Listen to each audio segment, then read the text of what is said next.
Hola, ¿qué tal? Mi nombre es Yariana Farroñán y pues en esta oportunidad estaré acompañada de mi compañera Fernanda Calle Villalobos, quien me ayudará a explicar acerca de uno de los sacramentos de iniciación cristiana que ya hemos venido viendo en los anteriores videos, el cual pues en esta ocasión es la Eucaristía. Iniciaré explicando, o bueno, dando un breve contexto acerca de la Eucaristía en la Sagrada Escritura. Primero, en el Antiguo Testamento.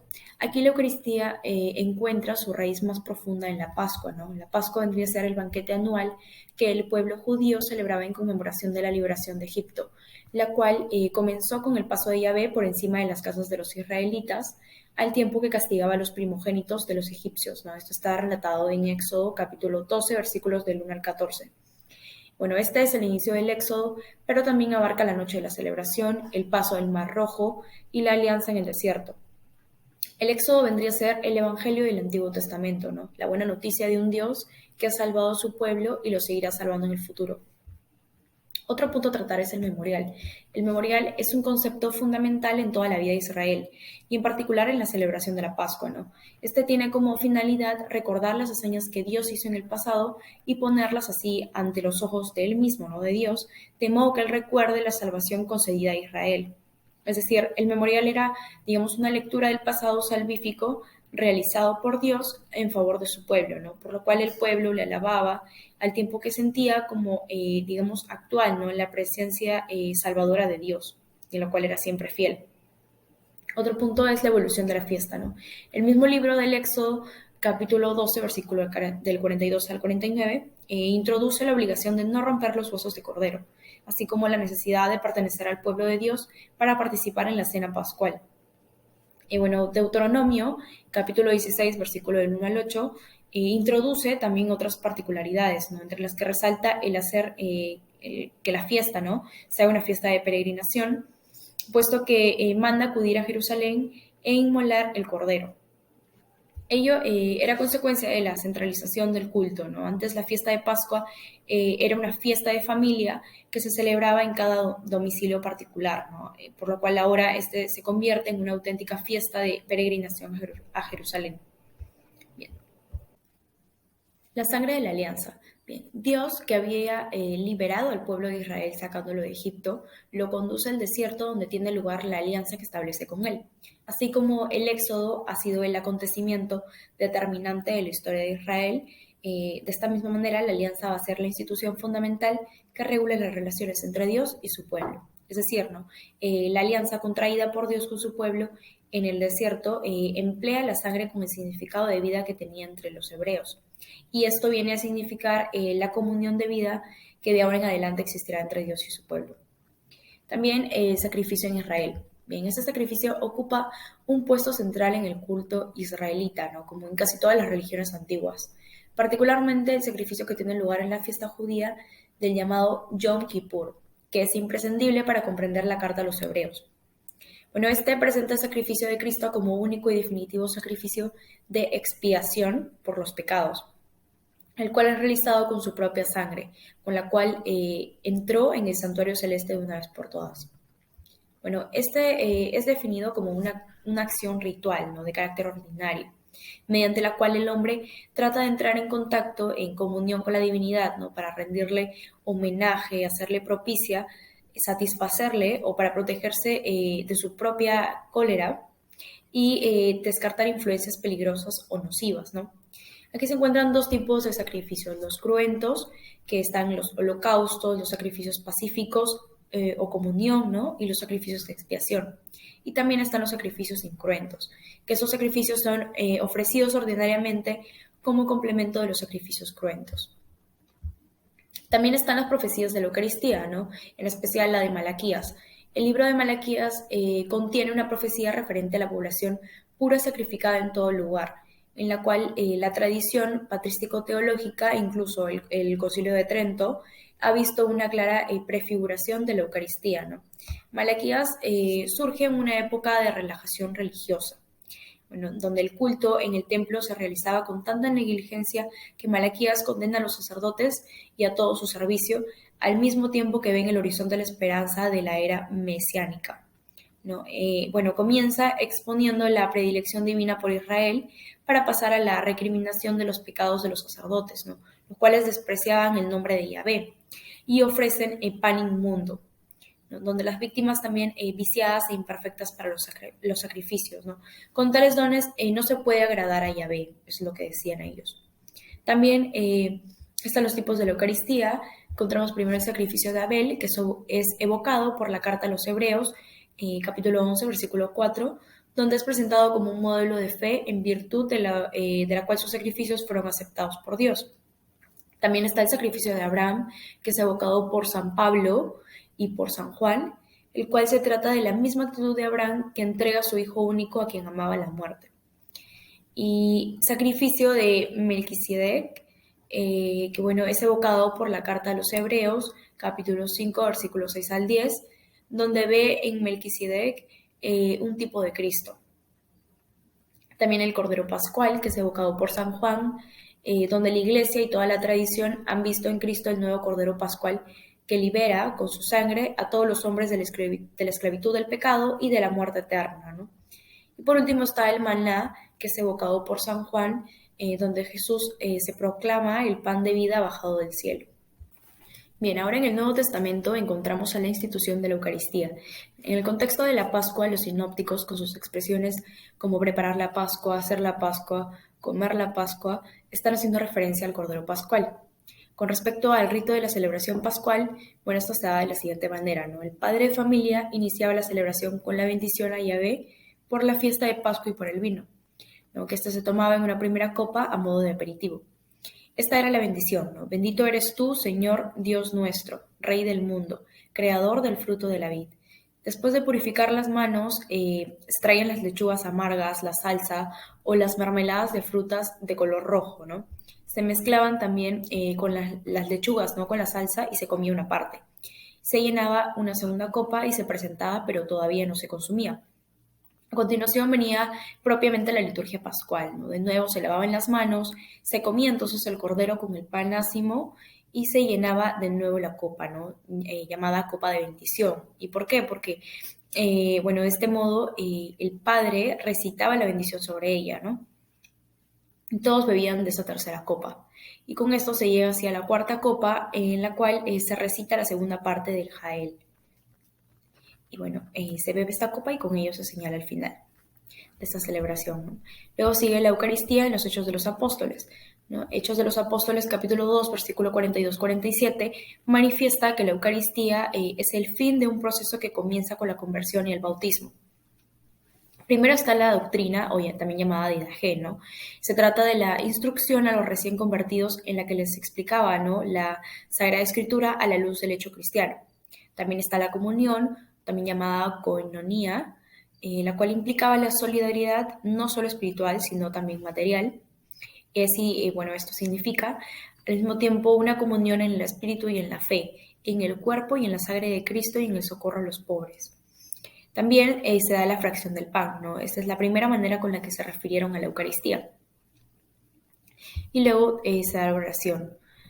También Hechos de los Apóstoles, capítulo 20, versículos 7 al 12, nos dice que, bueno, esta reunión eucarística, descrita como fracción del pan, aparece en Tróade, ubicada en Asia, con lo cual nos dice, ¿no? Que el primer día de la semana es convertido en el Día del Señor, ¿no? Es el día en que se celebraba la Asamblea Cristiana. También menciona la Eucaristía en San Pablo. Bueno, dos son los textos principales, ¿no? Ambos en la primera carta a los Corintios, ¿no? Primera carta a los Corintios, capítulo 10, versículo del 14 al 11, nos habla sobre la cena del Señor y la cena de los ídolos. Y el capítulo 11, versículo del 20 al 34, nos habla sobre la Eucaristía y la fraternidad. La Eucaristía en la tradición de la Iglesia. Bien, los testimonios antiguos en torno a la Eucaristía tienen carácter social y colectivo, ¿no? O sea, esto hace referencia a la catequesis para los recién convertidos, las cartas dirigidas a los fieles, la liturgia, ¿no? En la llamada epíclesis de las antiguas liturgias cristianas, se invoca al Logos o al Espíritu Santo para que convierta el pan en el cuerpo de Cristo y el vino en sangre de Cristo, ¿no?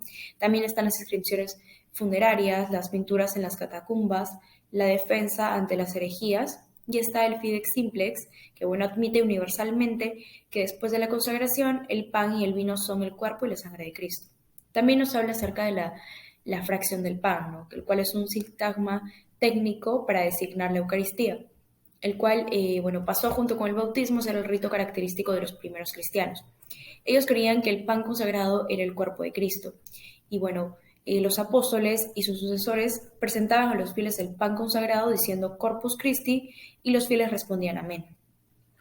Por lo tanto, la presencia real del cuerpo y la sangre en la Eucaristía es afirmada de forma constante e ininterrumpida en los escritos patrísticos. Entonces, de la Eucaristía se dice que es la carne del Señor en un sentido literal y propio. También está presente la Eucaristía en el magisterio de la Iglesia. Primero en el Concilio Romano versus Berengario, ¿no? El primer hereje directo sobre la Eucaristía, el cual la consideraba no solo como un símbolo del cuerpo y sangre de Cristo glorificado en el cielo, y que por lo tanto no podía hacerse presente en todas y cada una de las hostias consagradas, ¿no? Por lo que el cuerpo de Cristo está en el cielo y en la Eucaristía solo estaría de un modo espiritual. Eso es lo que él nos decía. También está Letrán versus los valdenses, los albigenses, los petrobrucianos, los enricianos, cátaros, que por aborrecimiento a la organización visible niegan el poder sacerdotal de consagrar, ¿no? Y bueno, para combatir todos estos errores, el concilio definió oficialmente la doctrina de la transubstanciación, la presencia real y el poder exclusivo de consagrar que posee el sacerdote ordenado válidamente, ¿no? También está Constanza versus Juan Wycliffe, que bueno, él impugnó la doctrina de la transubstanciación, enseñando que después de la consagración permanecen las sustancias de pan y vino, ¿no? Que esta vendría a ser la teoría de la remanencia. Bueno, la presencia de Cristo en la Eucaristía quedaba reducida a una presencia puramente dinámica, ¿no? Por lo cual les nos decía que el fiel cristiano recibirá solo de manera espiritual el cuerpo y la sangre de Cristo, y que la adoración de la Eucaristía sería únicamente de culto idolátrico, ¿no? Y que la misa no había sido instituida por Cristo. También está Trento, que bueno, define la presencia verdadera, real y sustancial de Cristo en la Eucaristía.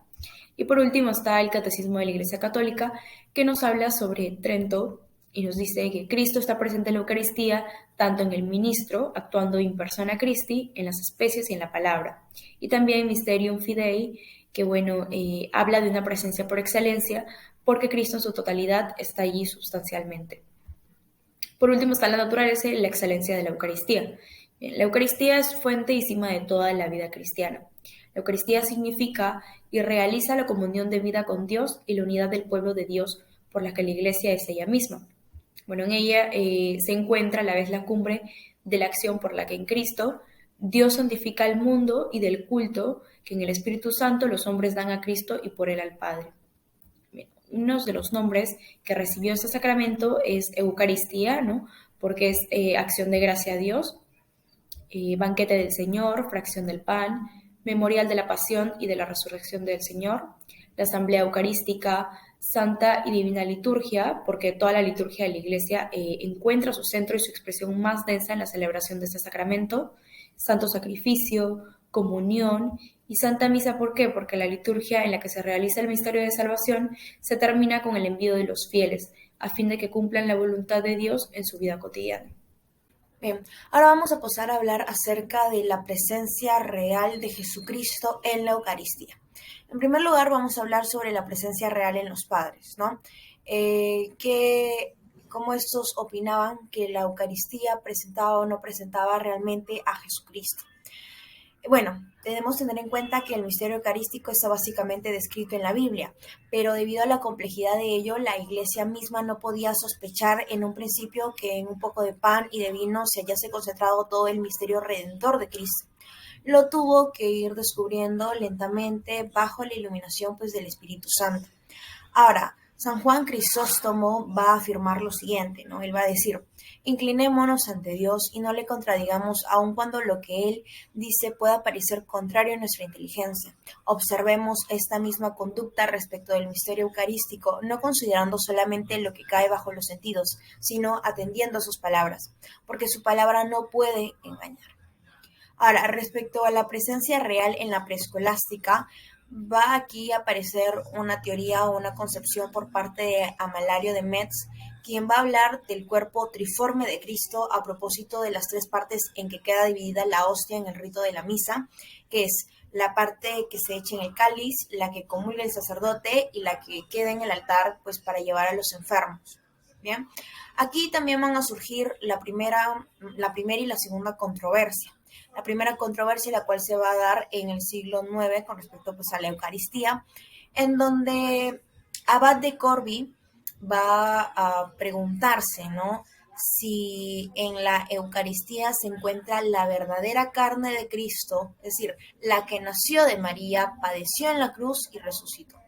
Este va a tener pues dos respuestas, una por parte de Pascasio Radberto, quien va a admitir que la Eucaristía no es otra cosa que la verdadera carne de Cristo, ¿no? Entonces, esta presencia tiene lugar en virtud de un cambio interior de la sustancia del pan y del vino en la carne y la sangre de Cristo. También manifiesta que no podemos comer a Cristo con los dientes, ¿no? Por lo que no se podría acusar de una fe cafarnaítica, entendiéndose fe cafarnaítica como pues una herejía de masticar el cuerpo de forma casi caníbal. Ahora, el segundo que le responde es Retramno, quien va a diferir de Pascasio diciendo que hay una diferencia entre el cuerpo que nació de María, murió y resucitó y el que está en la Eucaristía, porque aquel, o sea, el que nació se manifiesta sensiblemente según su propia especie y refiriéndose al que está en la Eucaristía, no. Entonces, respecto a la segunda controversia, esta va a iniciar por Berengario de Tours, quien va a negar la conversión de la Eucaristía, ¿no? Este va a defender la llamada impanación, manifestando que el pan permanece sin que su sustancia se convierta o se destruya. En cuanto también a la presencia del cuerpo de Cristo, Berengario va a afirmar que, no va a admitir más que una presencia dinámica o figurativa. Ante este fundamento va a surgir o va a intervenir pues el magisterio, quien va a manifestar que la Eucaristía es signo, sacramento, figura, pero contiene en su sustancia el cuerpo histórico de Cristo. Es decir, que la presencia de Cristo en la Eucaristía es corporal, no en sentido cafarnaítico, sino sustancial. Es también sacramental, pero no en sentido meramente simbólico, porque es sacramento de la sustancia del cuerpo de Cristo. Bien, ahora vamos a referirnos a la presencia real de Jesucristo en la Eucaristía en el siglo XII, ¿no? Aquí va a aparecer pues la doctrina de la transustanciación, la cual se va a imponer a las grandes síntesis teológicas del tiempo. Ahora, el término de transustanciación aparece por primera vez en la pluma de Rolando de Bandinelli, quien sería en un futuro papa llamado Alejandro III. Como fruto de la sistematización que se va a dar en el siglo XII, van a quedar por sentados los siguientes puntos. En primer lugar, que el cuerpo eucarístico de Cristo es su cuerpo mismo histórico, ¿no? Ahora también van a distinguir entre las especies perceptibles por los sentidos y el cuerpo de Cristo que está presente bajo estas especies. Cristo está presente en la Eucaristía por la conversión del pan y del vino en su cuerpo y sangre.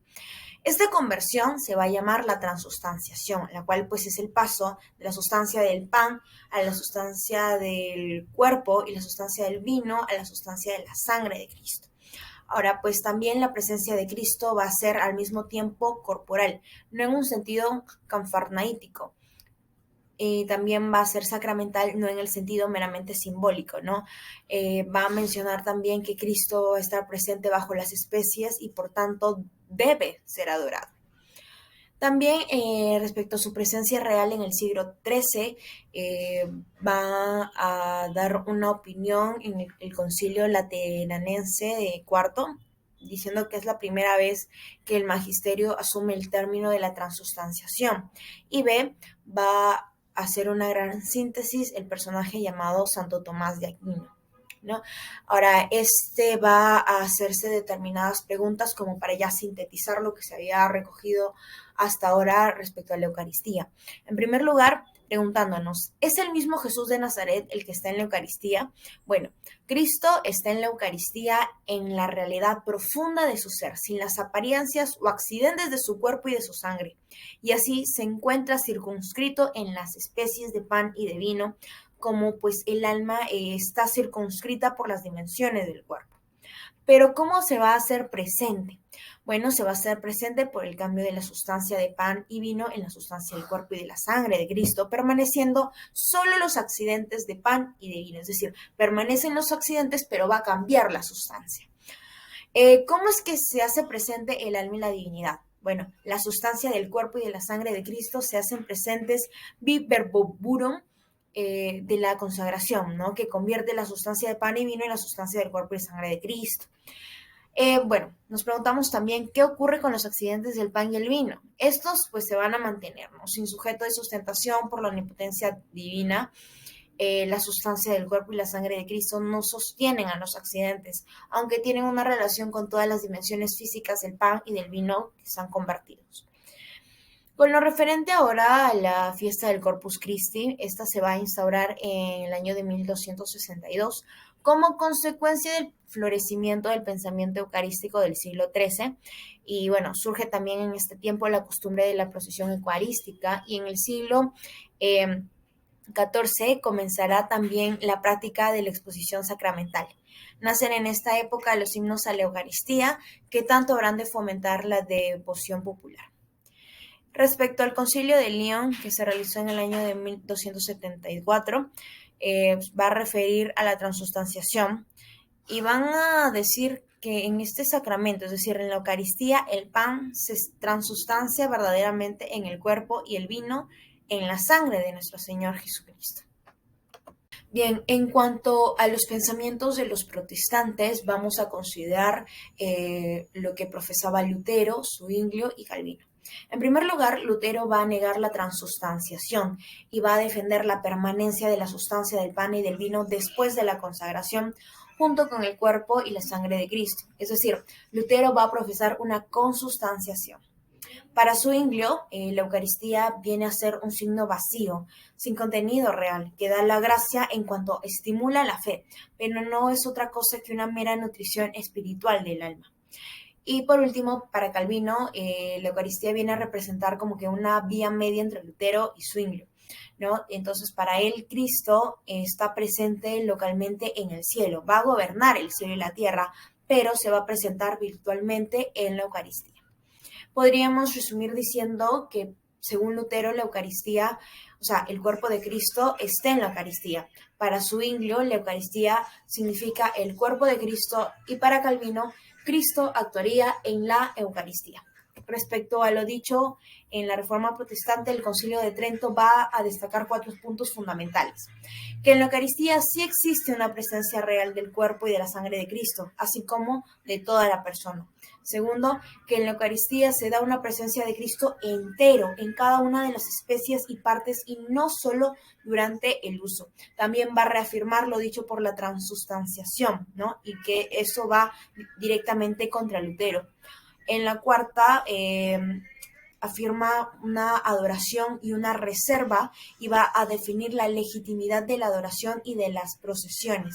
En el quinto, admite una remisión de los pecados como un fruto de la Eucaristía, pero que no vendría a ser lo principal. Bien, ahora vamos a ver cómo es que la Eucaristía es el sacrificio que hizo Jesús por nosotros en la cruz. Bien, según el autor de la Carta de los Hebreos, el sacrificio de Cristo en la cruz fue un sacrificio de expiación de los pecados, único, definitivo, irrepetible y eterno. Es decir, que el sacrificio eucarístico es el mismo sacrificio de Cristo en la cruz. Como diría San Juan Crisóstomo en un texto que se haría clásico, ofrecemos siempre el mismo, así como Cristo, que es ofrecido en muchos altares, en un único cuerpo y no muchos cuerpos, así también su sacrificio es único. En cuanto al sacrificio de Cristo, según los padres de la Iglesia, tenemos que en el Didache vamos a encontrar el primer testimonio del carácter sacrificial de la Eucaristía. Habla expresamente de la Eucaristía como sacrificio que lleva al cumplimiento de la profecía de Malaquías, ¿no? En los domingos del Señor, reuníos y partid el pan, y dad gracias, confesando antes vuestros pecados, para que vuestro sacrificio sea puro. El que tenga algún disgusto con su amigo, no asista a la reunión hasta haberse reconciliado, a fin de que no se contamine vuestro sacrificio. Pues esto es lo que dijo el Señor: en todo lugar ofrezcáseme sacrificio limpio, porque yo soy Rey grande, dice el Señor, y mi nombre es admirable en las naciones. No hacemos otro sacrificio en cada misa, no, sino que siempre ofrecemos el mismo, o mejor, hacemos conmemoración del sacrificio. Bien, en cuanto al sacrificio eucarístico en la Edad Media, encontramos la concepción según Amalario de Metz, quien afirmaba que el sacrificio de Cristo se renueva en efecto cada día para nosotros en el sacramento del cuerpo y de la sangre del Hijo de Dios. Según Pascasio, Radberto y Ratramo, el sacrificio de la misa viene a ser memorial del de la cruz, o sea, la celebración del mismo en misterio. Según Pedro Lombardo, dice que lo que es ofrecido y consagrado por el sacerdote se llama sacrificio e inmolación, porque es la memoria y la representación del verdadero sacrificio y de la santa inmolación realizada en el altar de la cruz. Una sola vez murió Cristo en la cruz y en ella se inmoló a sí mismo, pero cada día se inmola en el sacramento, porque en el sacramento se hace la memoria de lo que se realizó una vez. Santo Tomás de Aquino sigue la tradición de relacionar el sacrificio eucarístico con la cruz. Para él, la Eucaristía es sacrificio por dos motivos: porque en ella se ofrece algo, y dos, sobre todo, porque es representación del sacrificio de la cruz. Este sacramento, dice, pues es al mismo tiempo sacrificio y sacramento. Tiene la razón de sacrificio en cuanto que se ofrece y la razón de sacramento en cuanto que se recibe. Santo Tomás ve en la Eucaristía la difusión de los frutos de la cruz. Bien, en cuanto al magisterio actual de la Iglesia, bueno, nosotros sabemos que Jesús va a instituir el sacramento de la Eucaristía en la noche que iba a ser entregado, es decir, en la última cena. Bien, entonces las misas se convertirían ahora en el memorial de su muerte y de su resurrección. Y bueno, en las misas se conmemora continuamente y se nos aplica sus frutos, y esto pues vendría a ser un claro ejemplo, un claro paralelismo con lo que había afirmado ya el Concilio de Trento anteriormente. Ahora, respecto al credo del pueblo de Dios, nosotros creemos que la misa, que es celebrada por el sacerdote representando a la persona de Cristo en virtud de la potestad recibida por el sacramento del orden, y es que ofrecida por él en nombre de Cristo y de los miembros del cuerpo místico, es realmente el sacrificio del Calvario que se hace sacramentalmente presente en nuestros altares. Bien, entonces vamos a hacer una reflexión teológica. Estaríamos manifestando tres cuestiones: la última cena, el sacrificio de la cruz y la misa. En la última cena, terminada la celebración de la Pascua judía, o dentro de ella, Jesús va a instituir la Eucaristía, partiendo de las palabras de la institución que dice: este es mi cuerpo entregado, esta es mi sangre derramada, haced este en memoria mía. ¿Qué es lo que vamos a poder deducir? Primero, dos cosas fundamentales, ¿no? Que se anticipa el sacrificio de la cruz. Se adelantó al Viernes Santo. Aquí, pues, se da el sacrificio de Cristo, pero de manera incruenta, es decir, sin sangre, haciéndolo presente bajo las apariencias de pan y vino. Es justamente la última cena, la primera misa. Segundo, que le entrega a la Iglesia este sacrificio de la cruz, el cual pues se realizó de manera cruenta y se manifestó el misterio pascual.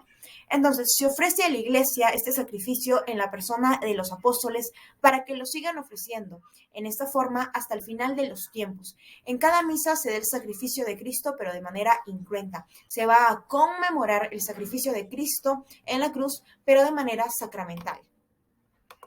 Bien, Yariana, para hacer un poquito más didáctica esta conversación, me responderás a unas cuantas preguntas. Primero, ¿un sacrificio de hace 2000 años se hace presente hoy? Pues sí, Fernanda, este sacrificio aún se hace presente hoy en día.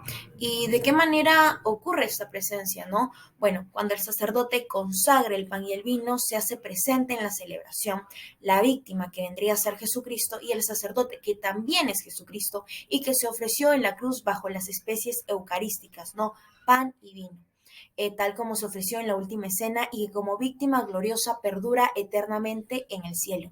Y cuando también el sacerdote hace el ofrecimiento en el altar a Dios Padre, participa de la acción sacerdotal de Cristo, en el sentido de que esta pasa a través del ministro, es decir, es el mismo Cristo celeste el que se ofrece a través del sacerdote del ministro, ¿no? Entonces, Bien, como segunda pregunta, ¿se repite ese sacrificio de Cristo? no, bueno, en realidad no se repite ni se multiplica, solo se participa repetidamente bajo la forma sacramental.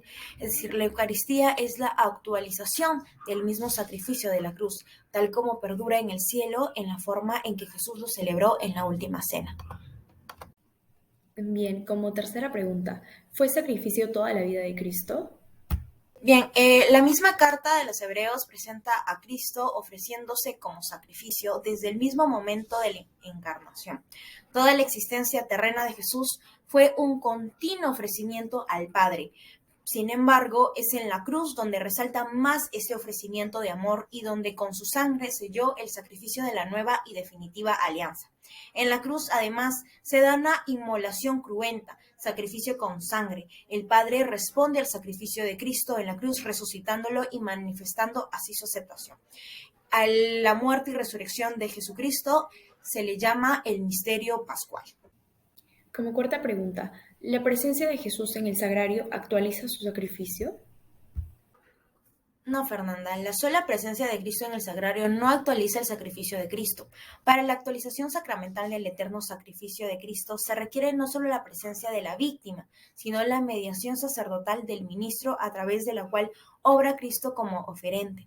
En el sagrario, la Iglesia no ofrece el sacrificio de Cristo, pero Cristo perdura en él como víctima del sacrificio y, pues a la vez, suscita en nosotros el deseo de identificarnos plenamente con él por medio de la comunicación sacramental. Hay que decir que el primer sagrario fue el vientre de la Virgen María. Bien, como quinta y última pregunta, ¿me podrías comentar, Yariana, cuál es el verdadero motivo por el cual Cristo dejó su sacrificio de forma sacramental a la Iglesia? Bien, el verdadero motivo por el que Cristo dejó a su iglesia en forma sacramental el sacrificio de la cruz no fue otro que el permitirle participar en él, hacerle suyo y entrar así en el mismo culto eterno que Cristo ofrece al Padre. En la iglesia entera, la que ofrece el sacrificio de Cristo sobre el altar es Cristo, el que deja el memorial de su pasión a su iglesia con el fin de que lo ofrezca al Padre. Bien, ahora vamos a conocer cuáles son los fines del sacrificio eucarístico. En primer lugar, el atriútico o de adoración. El segundo, el eucarístico o de acción de gracias. El tercero, el propiciatorio o de petición de perdón. Y el cuarto, el imperatorio o petición de las nuevas gracias. Pero nos preguntamos ahora cuáles son los frutos de la Santa Misa. Primero tenemos el fruto general, que es el que se da a todos los bautizados, ¿no? Se reza por todos los presentes de la iglesia. Fruto particular o ministerial. El sacerdote puede pedir con fines particulares, por el alma de tal persona, por la salud de tal persona, etc. El sacerdote aplica la Eucaristía y hay aquí pues una intención específica. Luego el fruto especialísimo es para el sacerdote que celebre la misa y el fruto especial es para los que van a misa. Se reza por todos los presentes en la misa. Ahora vamos a conocer la Eucaristía como comunión. Tenemos tres efectos: el efecto cristológico, el efecto eclesiológico y el efecto escatológico. En cuanto al efecto cristológico, el Concilio de Florencia va a afirmar que el efecto de este sacramento es la adhesión del hombre a Cristo, es decir, el efecto de la Eucaristía es adherir el hombre a Cristo. Dicho sacramento, en aquellos que lo reciben dignamente, aumenta la gracia y produce todos aquellos efectos que la comida y bebidas naturales realizan en la vida sensible, sustentando, desarrollando, reparando, deleitando. Es decir, que el cuerpo de Cristo se va a unir a nosotros como un alimento. Bueno, el Concilio de Trento a su vez enseñó que el Señor quiso que se recibiera este sacramento con el que fueran alimentados los que viven la vida de Cristo, que dijo, pues el que come vivirá por mí. Ahora, en cuanto al efecto eclesiológico, tenemos que la Eucaristía va a ser el fundamento de la iglesia. La Eucaristía va a ser el sacrificio de Cristo para la iglesia y va a afirmar que por la Eucaristía nos incorporamos a Cristo, formando el cuerpo místico en plenitud. En cuanto también la Eucaristía dicen que va a ser el sustento de la iglesia, la Eucaristía es la fuente y cumbre de la vida cristiana y la Eucaristía vendría a ser también el centro de la iglesia local. En cuanto al efecto escatológico, afirma que el cuerpo de Cristo es el germen de la resurrección y que también el cuerpo de Cristo va a ser el alimento de nuestra esperanza.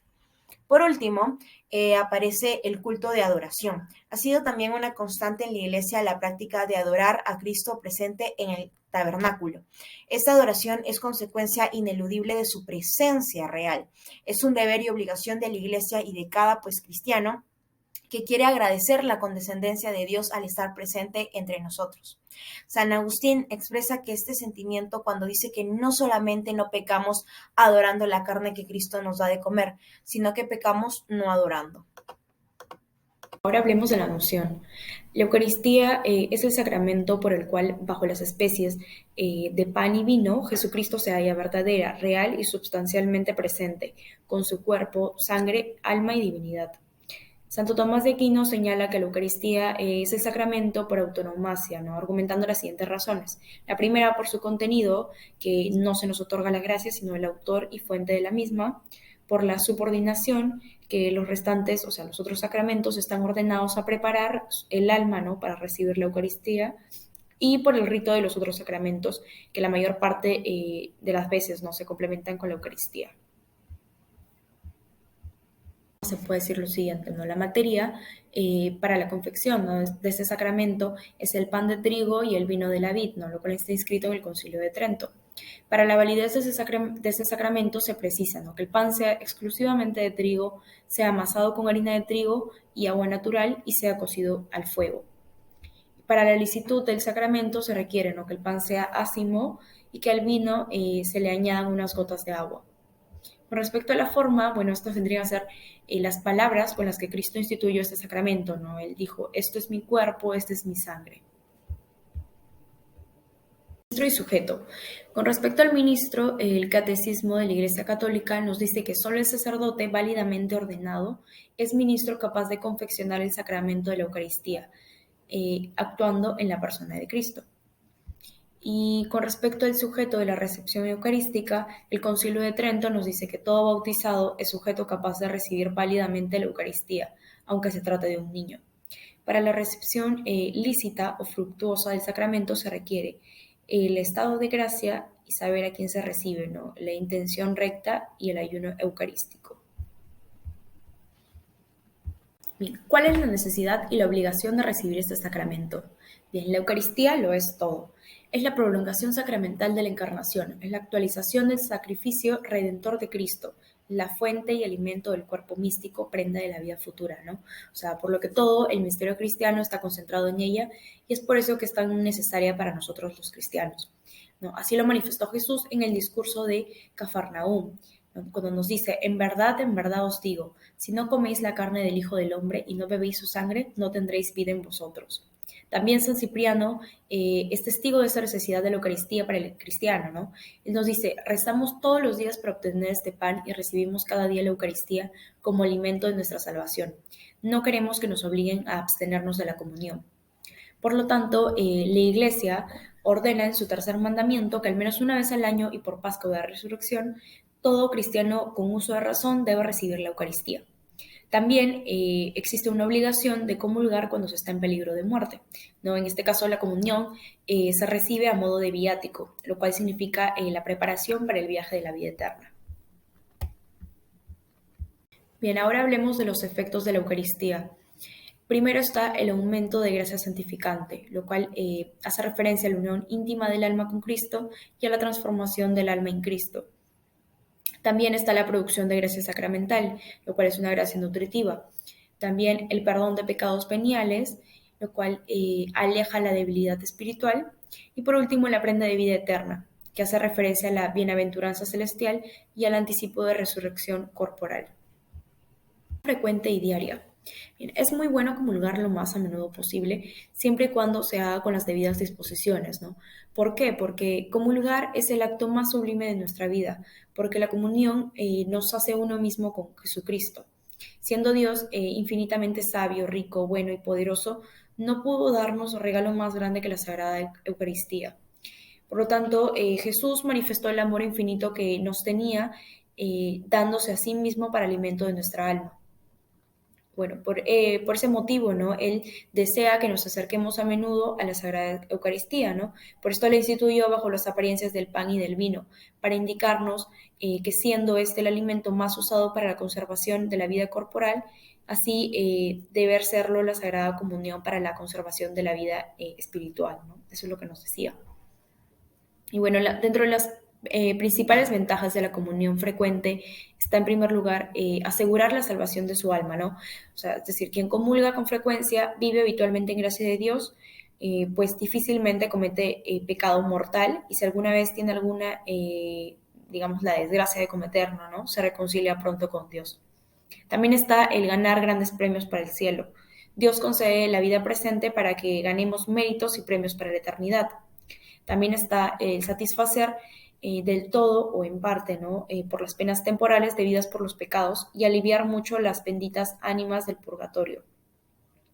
¿Esto para qué? Bueno, para satisfacer mucho y con poco trabajo, ¿no? Por estas penas temporales y aliviar a las benditas ánimas del purgatorio, ¿no? El gran medio es oír a la Santa Misa y comulgar todos los días, ¿no? Lo más frecuentemente posible, ya que el cristiano al oír la Santa Misa examina su conciencia, ¿no? O sea, si no tienes pecado mortal y estás en ayunas, procura por comulgar. Y si estás en pecado mortal, confiésate y acércate también a la Sagrada Comunión.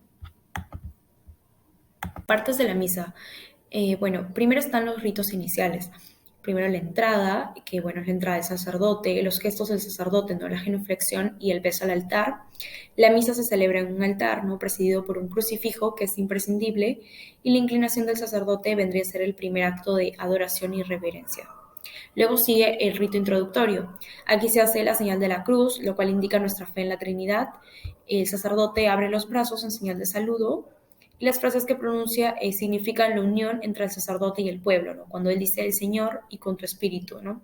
Los actos penitenciales, en el cual el sacerdote junta las manos en señal de humildad, y aquí se hace el primer silencio de la misa, ¿no? El silencio de reflexión ante la invitación del sacerdote a arrepentirnos. Esos actos concluyen después de haber manifestado una actitud de humildad. Luego sigue el Gloria, el canto de alabanza todos los domingos, ¿no? Excepto los de Cuaresma y Adviento.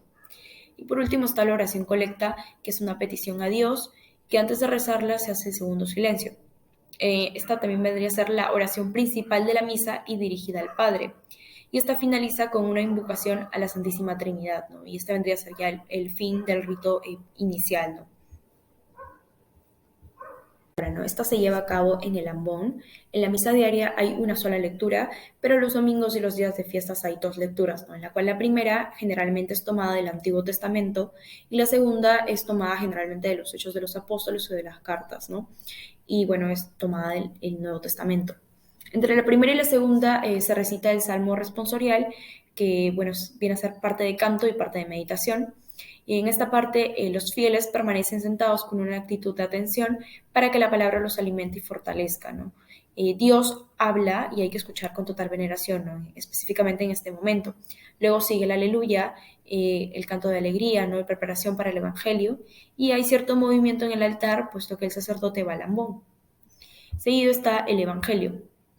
Antes de su lectura, el sacerdote junta las manos y con gran recogimiento dice: Purifica, Señor, mi corazón y mis labios para que pueda anunciar dignamente tu evangelio.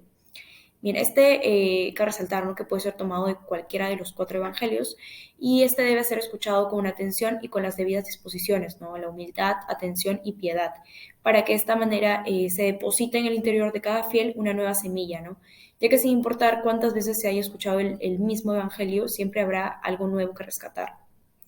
Luego sigue la homilía, que básicamente es como una explicación del Padre entre las lecturas que ya he mencionado, ¿no? Esta es importante para la vida práctica de los fieles. Bueno, en la lectura de la Sagrada Escritura habla a Dios y en la homilía habla a la Iglesia, ¿no?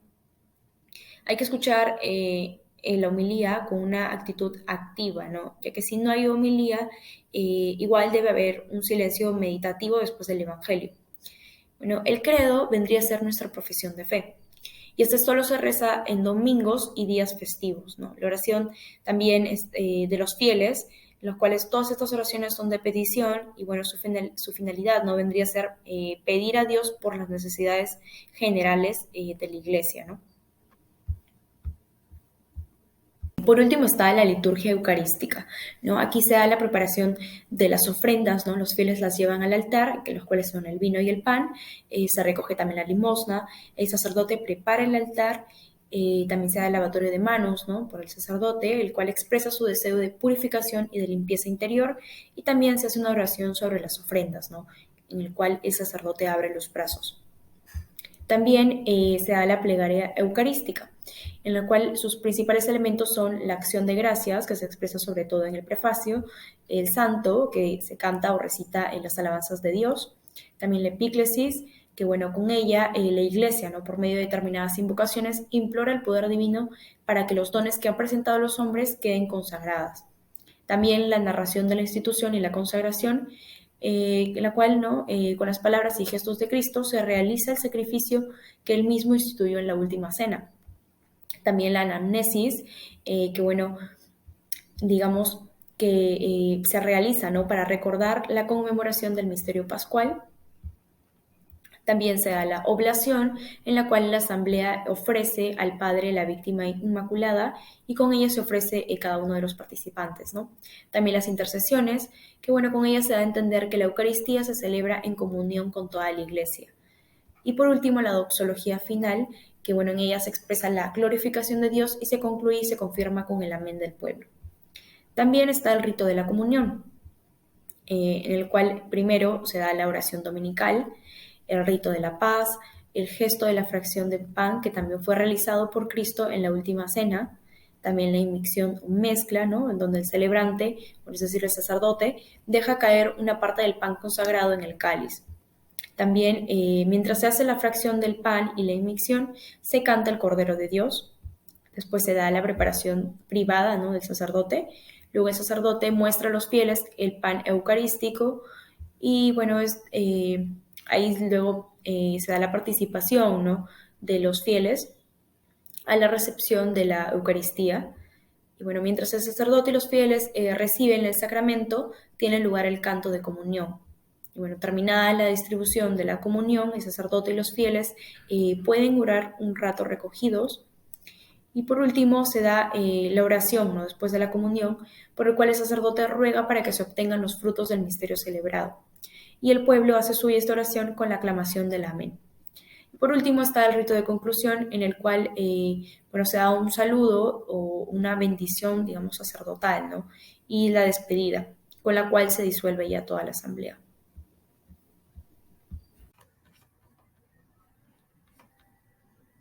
Bien, en cuanto a la Eucaristía, según el CIC, tenemos el Código 927, en donde afirma que está terminantemente prohibido, aun en caso de extrema necesidad, consagrar una materia sin la otra o ambas fuera de la celebración eucarística.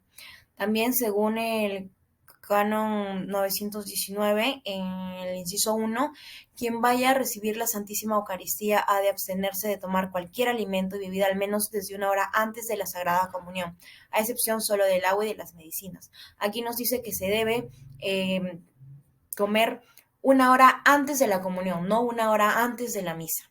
Bien, entonces según el canon 917 afirma que quien haya recibido la Santísima Eucaristía puede de nuevo recibirla el mismo día solamente dentro de la celebración eucarística en la que participe. Según el canon 916, afirma que quien tenga conciencia de hallarse en el pecado grave no celebre la misa ni comulgue el cuerpo del Señor sin acudir antes a la confesión sacramental, a no ser que concurra un motivo grave y no haya oportunidad de confesarse, y en este caso tenga presente que está obligado a hacer un acto de contrición perfecta, que incluye el propósito de confesarse cuanto antes. Respecto al canon 910 afirma que en el inciso 1 son ministros ordinarios de la Sagrada Comunión el obispo, el presbítero y el diácono. Y en el inciso 2 afirma que es ministro extraordinario de la Sagrada Comunión el acólito o también otro fiel designado según el canon 230, inciso 3. Bien, cabe resaltar que estos son los canon que hemos seleccionado para complementar un poco más lo descrito ya sobre la celebración de este sacramento tan importante.